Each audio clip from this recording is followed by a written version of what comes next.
로마서 2장 17절입니다.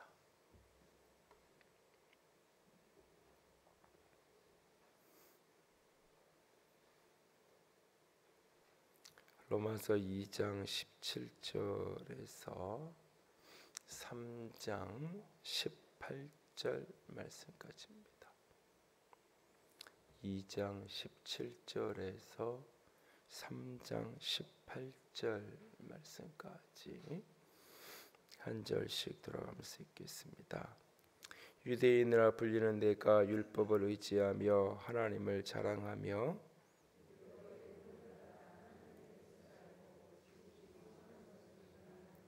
맹인의 길을 인도하는 자요 어두움에 있는 자의 빛이요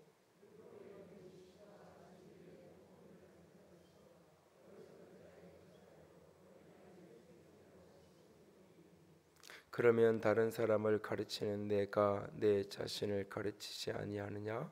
도둑질하지 말라 선포하는 내가 도둑질하느냐?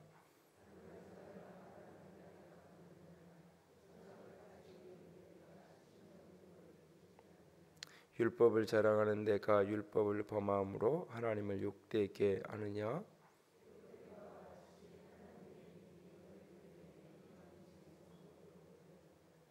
내가 율법을 행하면 할례가 유익하나 만일 율법을 범하면 내 할례는 무할례가 되느니라.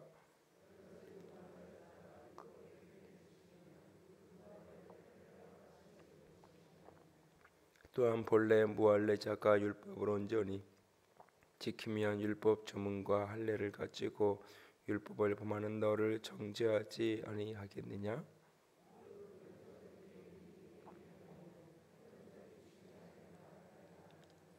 오직 이면적 유대인이 유대인이며 할례는 마음에 할지니 영에 있고 율법 조문에 있지 아니한 것이라.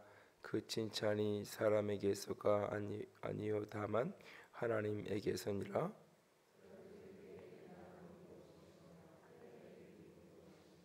범사에 많으니 우선은 그들이 하나님의 말씀을 맡았음이니라.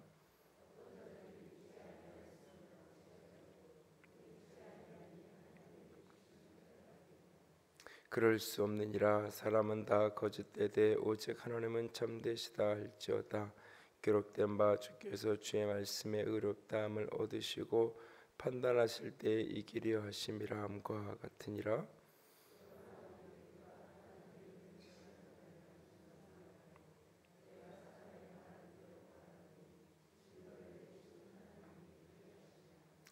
결코 그렇지 아니하리라. 만일 그러하면 하나님께서 어찌 세상을 심판하시리요?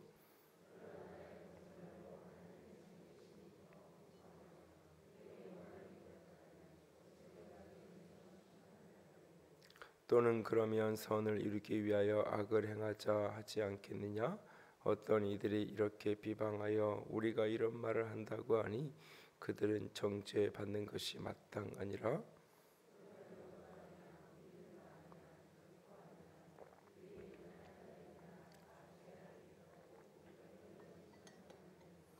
기록된 바 의인은 없나니 하나도 없으며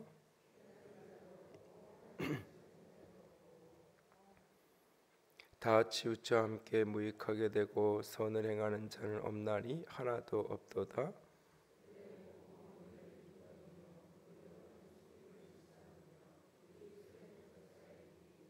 그 입에는 저주와 악독이 가득하고 파멸과 고생이 그 길에 있어. 함께 읽습니다. 그들의 눈앞에 하나님을 두려워함이 없느니라 함과 같으니라. 아멘. 모든 사람은 100% 죄인이라고 이야기합니다.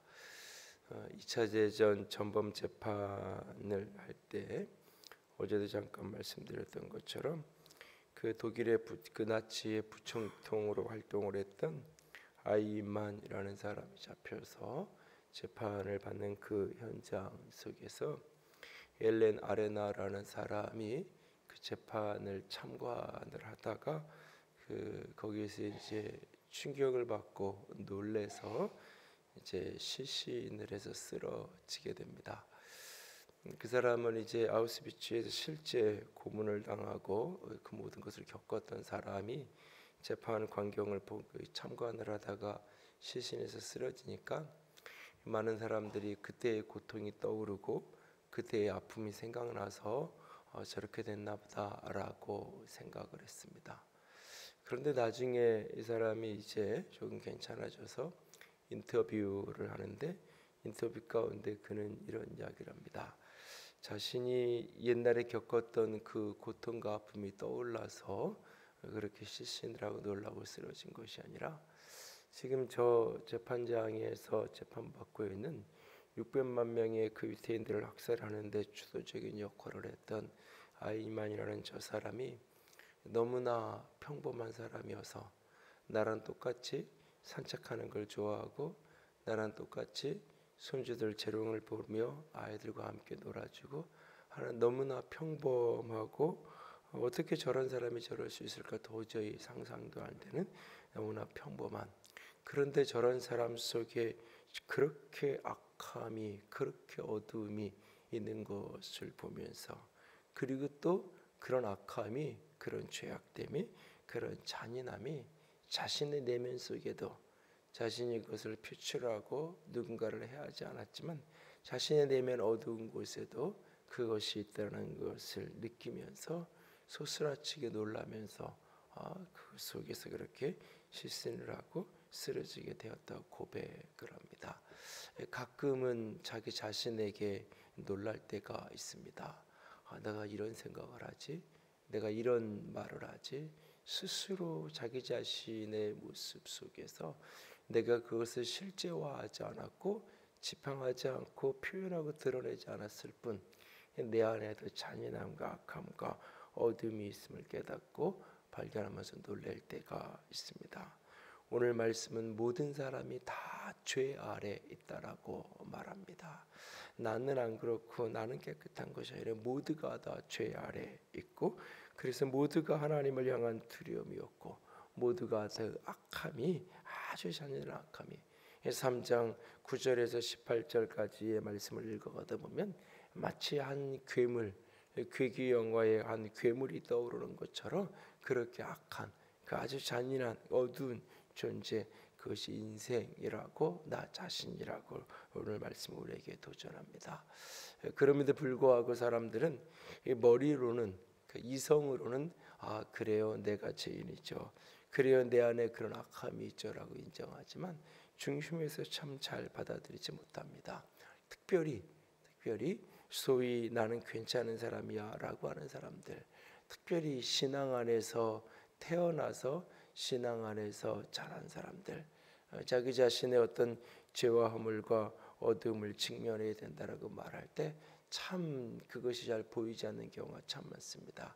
사람들은 나를 칭찬하고 사람들은 나를 괜찮은 사람이라고 알아도 나만 아는 죄가 있고 나만 아는 은밀한 어두움들이 있을 때는 그것이 사실은 이렇게 드러내고 표현하고 말하는 것이 부담스러운 것이지, 내가 죄인이라는 것을 말씀 앞에 정직하게 직면하고 깨닫게 되고 인정하지 않을 수 없는 것을 보게 되는데, 어떤 경우는 아무리 죄를 생각하려고 해도 억지로 그래 이런 것도 잘못인가 봐, 이런 것도 죄인가 봐 라고 이렇게 뭔가 이렇게 이야기를 해야 되겠고 뭔가 인정을 해야 되겠으니까 자꾸 이렇게 찾아내고 하는 거지, 사실 중심에서는 내가 뭐 그렇게 죄인인가 이게 잘 이렇게 중심에서 느껴지지 않고 인정되지 않는 경우, 특별히 신앙 안에서 태어나서 신앙 안에서 늘 이렇게 자라고 뭐 엄밀하게 이야기하면 다 죄인이고 뭐 마음으로 지은 죄까지 따지면 다 그렇겠지만 그래도 별로 그렇게 크게 남들에게 해주지 않고 나름 자신이 살아야 될 삶을 열심히 살았던 사람들에게는 오늘 말씀이니까 성경이니까 인정은 하지만 이것이 중심에서 참 받아들이지 않는 경우가 종종 있습니다. 그런 대표적인 인물들이 바로 오늘 2장과 3장 앞부분에 언급되어지는 유대인이라 불리는 사람들, 유태인이라고 불리는 그런 어떤 사람들, 자기 자신을 끊임없이 구별시켜서 이해하기 원했던 사람들, 원래는 이들은 이스라엘이잖아요. 하나님이 야곱의 이름을 이스라엘을 바꿔주면서 그 이스라엘의 자녀들 12를 통해서 한 민족을 이룬 거잖아요. 원래는 이스라엘 민족이라는 게 이들의 본명이에요, 사실은. 그런데 그들은 어느 날부턴가 이스라엘이라고 불려지는 것보다 유대인이라고 불려지는 거, 유태인이라고 불리는 걸 더 좋아하게 되었어요.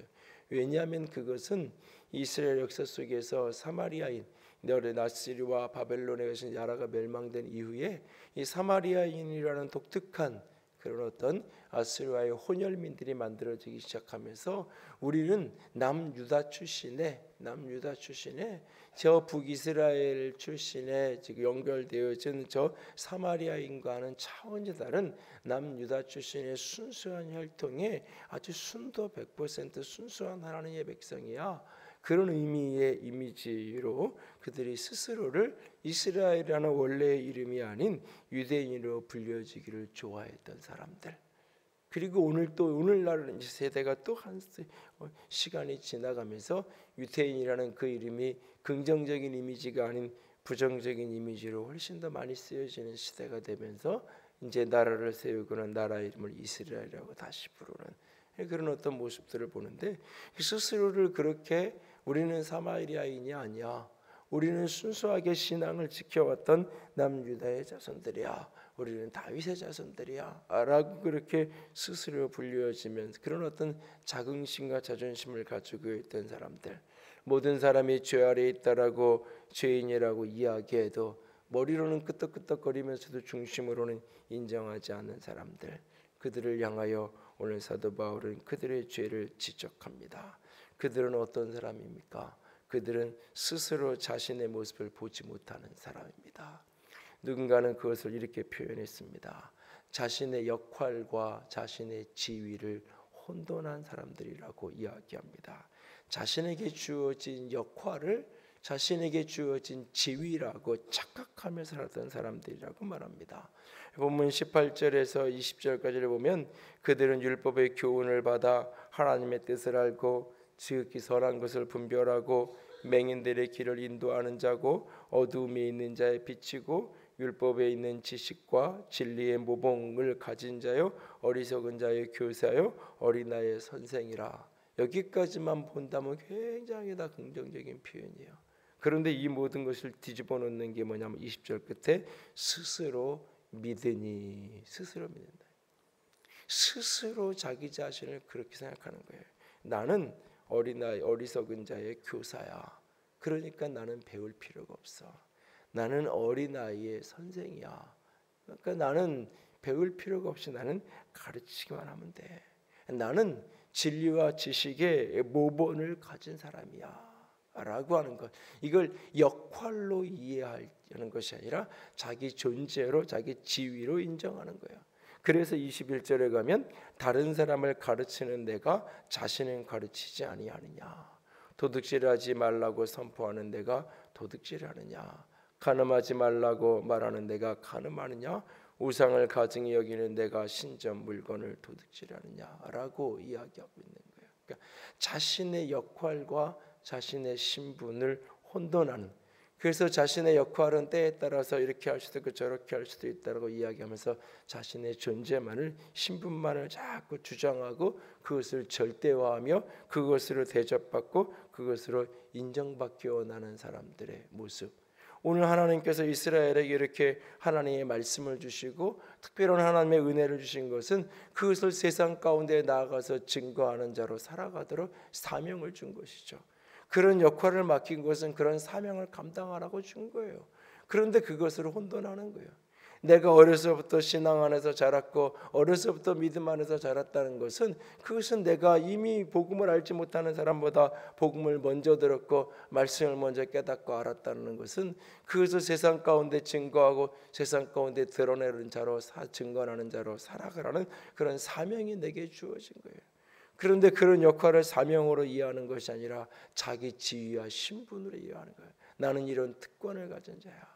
그러니까 난 이렇게 대접받아야 돼 라고 하는 것으로 오해를 하게 되는 거죠. 교회 안에서도 이런저런 직분을 받으면 그것을 오해하게 되는 거예요. 착각하게 되는 거예요. 내가 목사이고 내가 그래서 사람들을 가르치는 것은 교회에서의 모습이죠. 그런데 집에 가서도 내가 목사인데 내가 무슨 청소를 하고 내가 무슨 설거지를 하겠어 라고 집에 가서도 내가 목사가 되려고 그러죠. 그러니까 내 스스로가 끊임없이 아이들에게 뭔가를 이렇게 해주지 못하는 것도 너는 목사들이니까 다 이해해야 돼. 내가 목사인데 나한테 그런 것까지 요구하면 안 돼. 내가 얼마나 바쁜데. 이런 식으로 자신의 역할을 자신의 신분으로 이해하면서 혼돈하기 시작을 하는 거예요. 그러면서 끊임없이 자신을 배우려고 하지 않는, 자신의 모습을 보지 못하는 어리석은 가운데 자꾸 떨어지고 마는 것이 오늘 이 유대인의 모습입니다. 소위 신앙 안에서 자라고 신앙 안에서 모범생으로 자랐다는 사람들에게 쉽게 나타나는 모습이에요.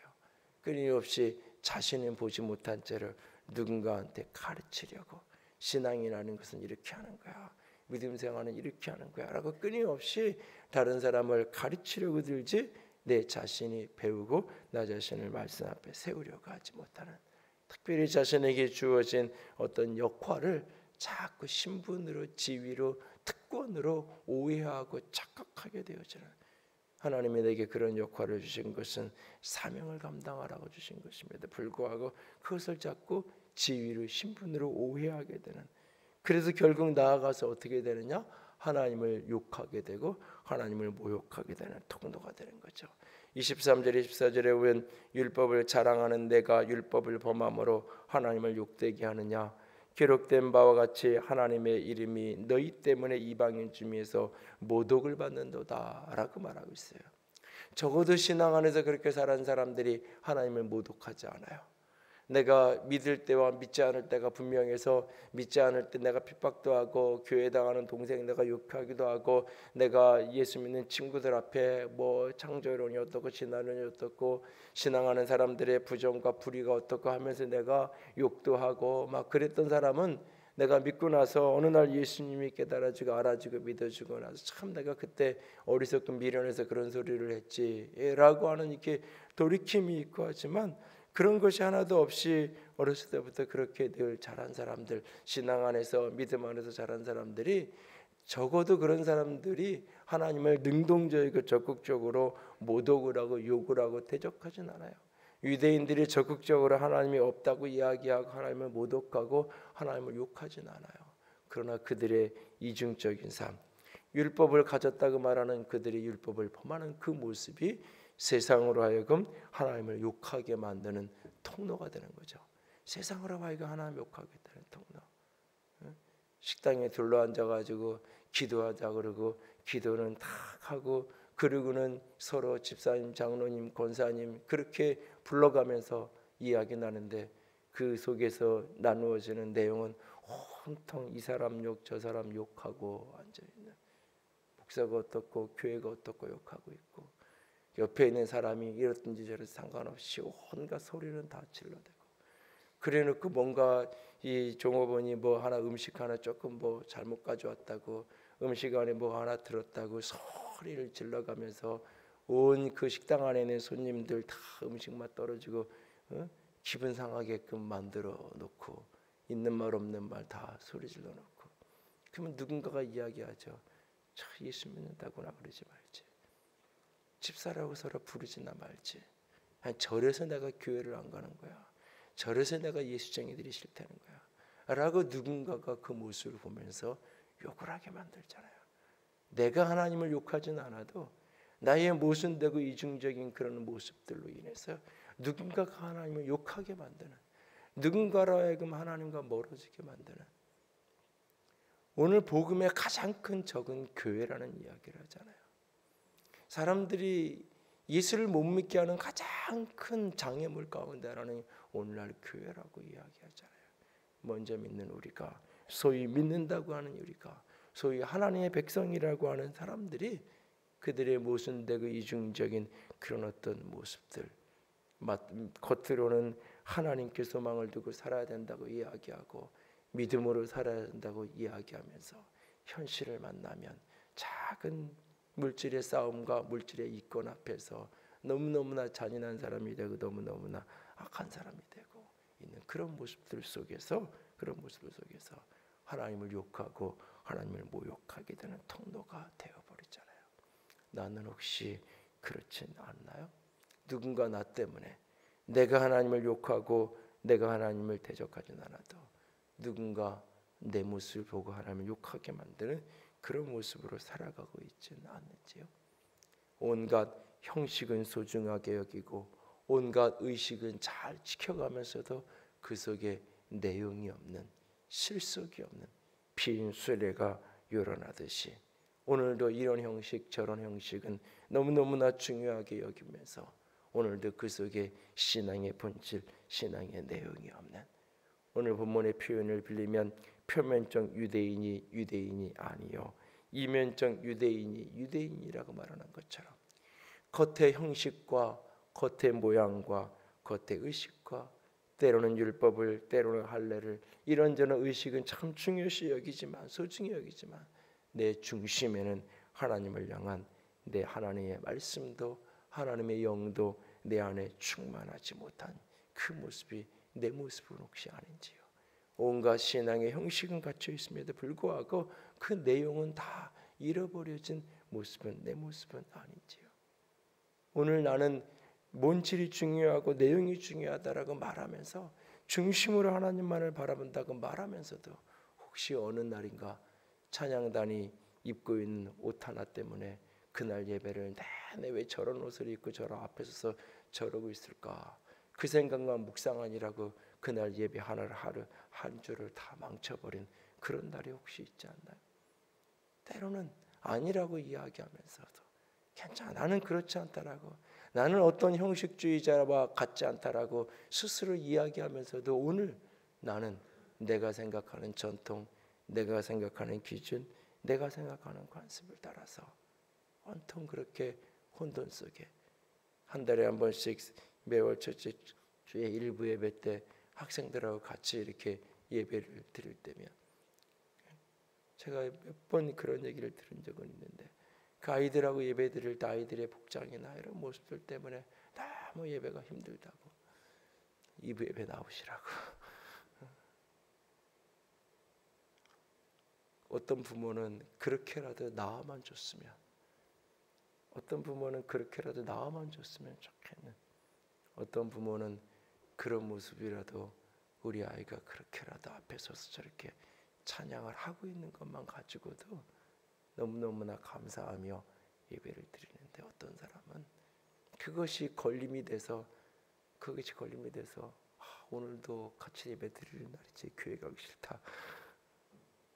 혹 내 안에 그런 모습이 혹 있다면 그게 바로 형식주의예요. 그게 바로 나는 아니라고 이야기하면서 나는 형식 별로 중요하게 여기지 않아. 나는 내용이 중요하고 본질이 중요해라고 말하면서도 어느덧 시간이 흐르다 보면 내가 원하는 틀이 있고 내가 원하는 기준이 있고 모습이 생기면서 그래서 그것이 걸림이 되고 그것이 막힘이 되기도 하는 아무것도 아닌 것 같은 그 모습이 내 안에 그렇게 오늘도 누군가를 판단하고 있고 오늘도 내용이 중요하고 본질을 붙들기보다는 하나님의 영으로 충만해야 되고 하나님의 말씀으로 온전히 붙들려야 된다는 그 본질을 잃어버린 채로 오늘은 또다시 형식으로 외형으로 겉모양으로 우리가 빠져들어가고 있지는 않는지요. 오늘 우리 자신들을 다시 한번 돌아볼 수 있기를 원합니다. 오늘 내가 누구처럼 살인을 하고 누구처럼 외도를 하고 내가 누구처럼 하나님을 적극적으로 내가 대적하여 욕하지 않았다 할지라도 그래서 그의 목구멍이 열리면 열린 무덤이요 그 혀는 속임을 일삼고 그 입술은 독이라고 말하는 것이 머리로는 인정이 되지만 중심으로는 나는 그래도 그 정도는 아닌데라고 생각되나요? 오늘 본문에 바울이 지적하는 유대인의 모습을 가만히 들여다볼 수 있기를 원합니다. 그 유대인이나 나나 이방인이나 헬라인이나 다 죄 아래 있다라고 사도는 오늘 우리에게 말하고 있습니다. 내 스스로의 모습을 착각하며 잘못 보고 있지는 않는지요. 내게 주어진 역할을 지위와 혼돈하면서 나는 더 이상 배울 필요가 없다고, 나는 더 이상 들을 필요가 없다고, 가르치기만 하면 된다고 혹 착각하고 있지 않는지요. 나의 이중적이고 위선적인 그 모습으로 인하여서 누군가로 하나님을 바라보지 못하고 오히려 욕하고 모독하게 만들고 있지는 않는지요. 오늘도 어느덧 신앙 안에서 내가 원하는 형식, 내가 원하는 틀, 내가 원하는 어떤 기준 속에 본질과 내용을 잃어버리고 있지는 않는지요. 그런 모습들이 내 모습을 아는지 주 앞에서 다시 한번 돌아볼 수 있는, 내 중심을 다시 한번 돌아보고 주 앞의 말씀으로 주의 영으로 세움받을 수 있는 우리 모두가 될 수 있기를 주님의 이름으로 부탁을 드립니다. 함께 찬양합니다. 언제나 내 모습 너무나 부끄러워 무릎으로 주님께 기도로 가오니 나 홀로